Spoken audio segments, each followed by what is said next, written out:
tayong bagong content na controller na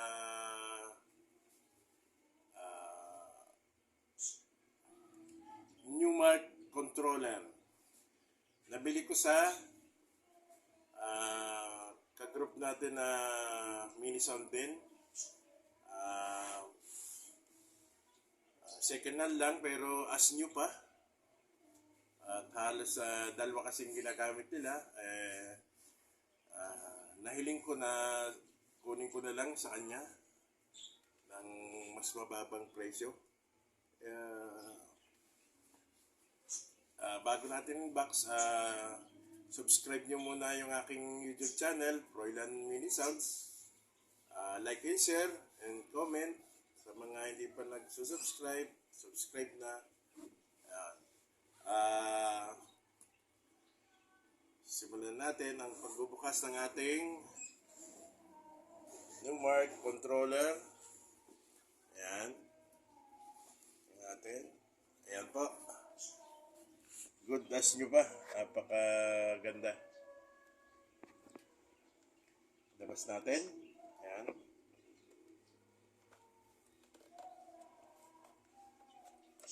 Yun. Ay kasama ng case na bag. Ayan po. Ang Newmark controller. Ayan po ang design niya. Mayroon siya tatlong, ito po yung na-testing na namin bago kukunin, Napakaganda po. Napakagandang gamitin. Bali, itong tatlong ilaw na to, meron po siyang mood. Sumasabay po siya sa tugtog, sa mix. Ayan. Tapos napakaganda, kahit maliit, okay lang. Dahil ito po ay hindi lang po baguhan ang gumagamit. Kahit po ito yung maliit. Maliit ang ang po kasi ang gumagamit ito mga professional din. Hindi lang, wag niyo pong ismulin ito kahit maliit. Kasi po yung mga professional gumagamit po dito. Kahit nga po yung maliliit pa na controller, gumagamit din sila. Ayan. Na-testing po namin yung mood po nito. Nag-iiba-ibang kulay tapos sumasabay siya sa tugtog. Ano po? Tapos yung pong ito po, yung mga effect. Yan. Dito po natin dahil ito po ay tinesting na namin sa bago kukunin, tinesting namin sa laptop. At talagang napakagandang gamitin. Yan po. Ito po yung play pagka pag nasa virtual DJ na, yan. Dahil ito po yung paglilipat, yan, paglilipat. Pagka gusto mo sa 1, mag-load ka sa 1, dito yun, 1. Pipindutin mo lang to, yan, 1. Tapos pag nakapili ka na dito, pipihitin mo lang, sasabay na doon sa laptop, doon sa virtual DJ, yan. Ito po yung gain, yan. Tapos po ay treble, yan. Tapos bass, kung gusto nyo mayabog ang tugtog, ito po yun.